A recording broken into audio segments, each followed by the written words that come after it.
News, itong si Mayor Magalong nagbitiw na bilang special advisor ng ICI.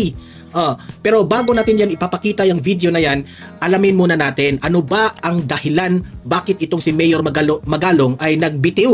Okay? Ano ba? Meron ba something behind dito na kaya siya nagbitiw? Di natin alam ha. Ipapakita ko sa inyo una itong si Mayor Magalong kung ano-ano nang ibinibintang nila ngayon kay Mayor Magalong. Okay? At sa tingin ko naman, ang pagbibitiw nitong si Mayor Magalong ay there is something fishy dito. Okay? Hindi lang ito basta-basta na nagbitiw si Mayor Magalong kasi napabayaan na ang kanyang pagiging mayor sa sa Baguio, no? At parang may konti ring parang nagtatampo itong si Mayor Magalong, no? Analysis ko yan ha, own opinion ko yan. Nagtatampo kasi parang nafi-feel niya na parang walang trust sa kanya si Bongbong Marcos. Di ba? Analysis ko yan ha. Kasi aabangan pa natin mamaya na ano talaga ang dahilan sa pagbitiw ni Mayor Magalong. Galing mismo sa kanyang bibig ba, no? Pero ito, nag-breaking news, lahat ng mga mainstream media ay binalita ito na nagbitiw na nga. Pero wala pang official statement si Magalong ha. Yun po ang ating unang pag-uusapan dito. Pangalawa na ating pag-uusapan ay eto, the downfall of Cheese Escudero. Ayan, grabe guys. Kaya pala itong si Heart Evangelista, di umano ay hindi pumunta doon sa rally. Kasi hindi raw siya pumunta doon sa rally because merong mga nagsabi sa kanya na baka anuhin siya ng mga tao, di ba? Baka kung ano-anong mga para na nga sa safety niya, okay? Pero marami rin ang nagsasabi na kaya pala siya hindi pumunta ay mamaya ko yan mamaya, sasabihin ko sa inyo mamaya, okay? Dapat yung panoorin ito lahat para marami tayong topics ngayon eh. Okay? Mamaya pag-usapan natin kasi meron pong binalita dito sa I think Billionaire News Channel po ito na merong mga pictures. Nandun si Heart Evangelista sa isang bakit kasama ito sa pamilyang Zaldico, yung pamilya ni Zaldico, kung ano-anong mga lumalabas ngayon ng mga balita. Hindi akong nagpalabas nito ha, mainstream media po ang nagpalabas. Kaya i-analyze natin ito. Una, sa totoo lang ha, ito yung aking analisar dyan. Una, parang hindi talaga ako naniniwala na may kinaugnayan o si Cheese Escudero sa mga anomalya sa flood control. Pero dito sa balita na ito, parang napaisip ako eh. Sa totoo lang ha, parang napaisip ako na pwedeng mangyari. Okay? Pero ayaw ko munang husgahan si Cheese. Itong balita na yan ipapakita ko sa inyo. Kayo nang humusga ha. Mamaya ipapakita ko yan. Eto pa, pag-usapan natin itong si Zaldico na ayaw na nga bumalik dito sa Pilipinas. Kasi dapat i-spend niya yung mga pera niya. Alam nga naman na mag-dinner ka sa labas. Di ba? Mag-breakfast ka sa Spain, mag-dinner ka doon sa kung saan-saan sa Amerika, di ba? Depende na niya yan kung saan siya pupunta, di ba? Pero yung anak niya, gusto na siyang pauwiin. Pero ito yung catch. Ito yung catch.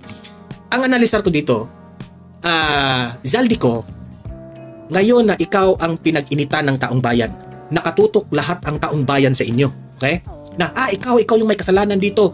Ikaw yung pinaka mastermind dito sa flood control na ito. Dapat kasi hindi ka nagpakita, hindi ka nagpa-media. Yan ang ngayon, sabi-sabi ng taong bayan. Ang suggestion ko sa iyo, Zaldico, heto lang naman. Kung ako pa sa iyo, sabihin mo na ang totoo. Okay? Banggitin mo ang mga pangalan na dapat mong banggitin kasi mahirap yan eh. Na ikaw lang ang aako lahat ng may kasalanan. Di ba? Mahirap yan. Sabihin mo na ang mga sangkot dito. Di ba? Kasi mahirap yan eh na lahat ng mga contractors, lahat ng mga district engineers, ikaw na yung mga binabanggit. Di ba? Kasi ako sa totoo lang, hindi ako naniniwala na si Zaldico lang lahat ang gumagawa ng may kasalanan dito. Diba? Kaya kung ako sa iyo, Zaldico, heto yung sa akin. Para ang taong bayan ay hindi lahat sa inyo nakatutok na galit. Sabihin mo rin ang mga tao, sino ang mga big boss mo? Sino ang ito ay opinion ko lang na kung ikaw talaga, kung meron ha, sabihin mo rin kung sino yung mga binibigyan mo, di ba? Kung meron kang binibigyan. Kasi ganito pang nangyari. Ang mga contractors nagbibigay sa mga district engineers. Ang mga district engineers magbibigay rin sa mga congressman. Ang mga congressman, alam ko yan, meron din silang bibigyan para shut up na rin yung mouth nila. Sino yung boss? Di ba? Natatawa nga ako doon sa corruption of family tree. Para, sabi ko, kung gawa-gawa lang man itong mga corruption ng family tree, pero kung talagang i-connect mo, sabi ko, posible ito mangyari. Oh. Di ba? Yan ang suggestion ko kay Saldico, no? Sabihin mo na ang mga big fish, kumbaga, no? Sabi ng ibang tao, isa ka sa mga big fish. Ha? Sabihin mo na rin, Saldico, sabihin nyo na rin kung sino yung mga pating rito. Yung mga sino yung mga amo mo, sino yung mga binibigyan mo, kasi wala na, kawawa ka sa totoo lang na ikaw lang ang dinidiin ngayon, di ba? Kaya ano ang nangyari? Paglalagay kay Representative Zaldico sa blue notice ng Interpol, hihilingin ng DOJ. Ayan, okay? Sana naman itong si Remulla ay talagang gawin mo ito. Okay? Alam mo naman na itong si Remulla at si Zaldico ay mga kalyado ito ng presidente, di ba? Tingnan lang natin ang mga developments diyan. Yan ang ating pag-usapan rin. At heto, di ko lang alam kung binudol na naman tayo dito. Itong kanina kasi, no, itong si Presidente Bongbong Marcos ay meron raw 36 billion na pondo mula sa flood control projects na inilipat ngayon sa programa ng DSWD. Ayan, inilipat na raw. Di ko lang alam ha kung ito ba yung mga na-confiscate na ng mga pera o instead na 2026 na budget for flood control, wala na. Hindi na matutuloy, kundi nilagay na raw lahat dito sa DSWD. Inilipat na raw. Sabi ko sa sarili ko, pagkatapos na natuklasan ang kabalustugan dyan sa sa flood control, inilipat lang dito sa DSWD. Ingat kayo dyan, ha? Baka DSWD na naman yung sasabihin na naman, mahiya-hiya naman kayo, DSWD. Tingnan lang natin. Mamaya, magre-react tayo kasi nag-speech si Bongbong Marcos dito eh. Okay, magre-react tayo mamaya dyan. Okay, at eto, last but not the least na ating pag-uusapan, itong si Bronner, no? Nasubok ang katapatan ng AFP sa gitna ng protesta versus corruption. Kasi natatakot, alam ko ha, itong administrasyon ngayon ni Marcos, natatakot ito. Baka merong magkodita, baka galit na rin itong mga sundalo at sila po ay magtrahidor sa gobyerno. Kasi alam niyo naman, no? Ang mga kasundaluhan natin, ang pinagsisirbisyuhan yan, taong bayan. Hindi po mga politicians, ha? Kayo na ang maghusga dito sa balita na ito kung talaga bang itong mga AFP natin ngayon, Armed Forces of the Philippines, are still loyal kay Bongbong Marcos. Tingnan lang natin. O baka plastikan lang, di natin alam, okay? At panoorin natin yan para ma-analyze natin, okay? So, yun po ang mga... Help me po muna na i-like at saka i-share itong video na ito ha para kakalat ito sa taong bayan. Okay? Mahalaga like and share. Okay, ready? Sabay-sabay mo tayong mag-like and share. 1, 2, 3, go! Ayan, naka-like and share na ba? And sa mga bago pa lang dito sa aking channel sa Donmar TV, mag-subscribe na po kayo kung first time nyo itong napanood, no? Para lagi kayong updated sa ating mga balita. Okay, ngayong umaga na ito, no, nawindang ang lahat sa breaking news sa pagbibitiw nitong si Mayor Magalong, no? Mayor Benjamin Magalong bilang special advisor ng ICI. Okay? Pero bago ko ipapakita yan, heto muna. Ito yung nangyari kahapon. Okay? Bakit itong si Mayor Magalong ay question ang kanyang pagiging mayor na hindi na raw masyadong nagagampanan niya ang pagiging mayor sa Baguio kasi busy raw dito sa ICI ni Bongbong Marcos. Okay?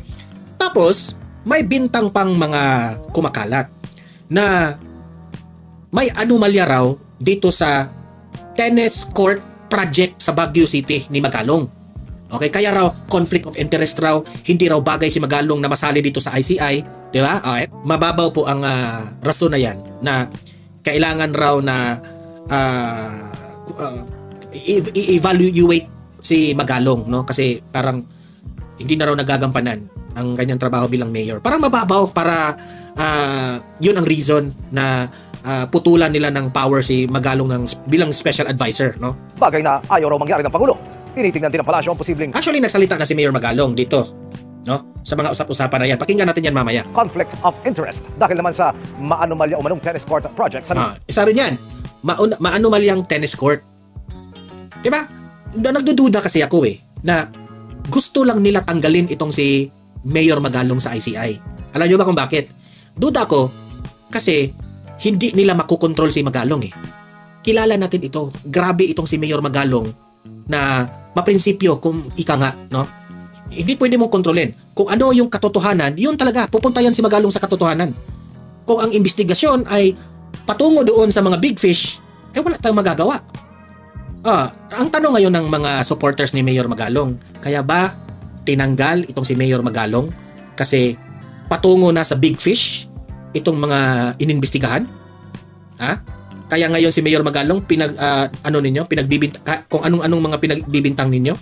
Na hindi, nagtatanong lang tayo Anyang siyempre, utos ito ni Bongbong Marcos na bigyan ng ibang tungkulin si Mayor Magalong. So meaning to say, tatanggalin nila as bilang special advisor ng ICI. Okay? Hindi makompromise. Sa akin, kung ako si Mayor Magalong, maiinsulto talaga ako. Yung pagiging special advisor niya, syempre mabubura yon. Bigyan siya ng ibang tungkulin. Yun ang unang nangyari kahapon. Yun ang unang nangyari. Dito naman tayo. Dito na dinipinsahan niya ngayon ang kanyang sarili. Kasi pinagbibintangan siya ngayon dito sa anomalyang tennis court raw sa Baguio City. Kasi po, ang kontraktor ng tennis court na yan ay mga diskaya.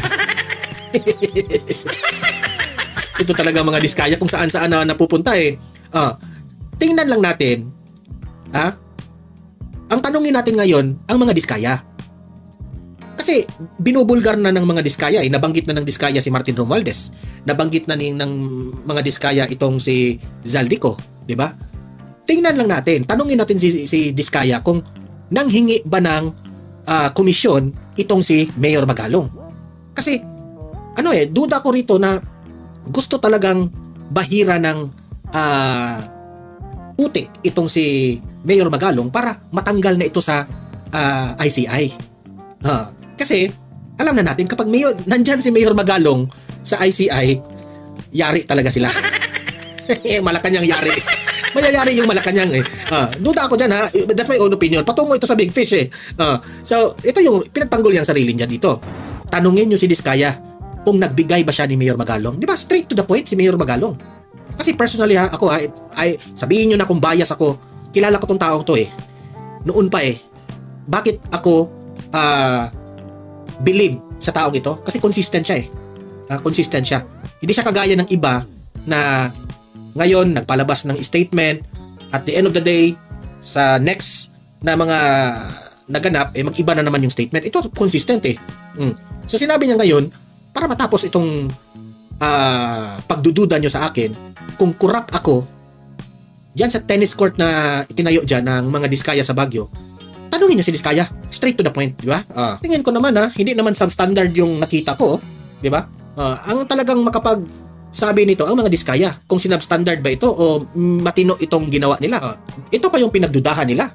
Sa dami-daming proyekto ni Diskaya, ito pa yung pinagdudahan na kung titingnan mo, wala namang ghost dito na makikita. Lahat naman yan, nakikita natin.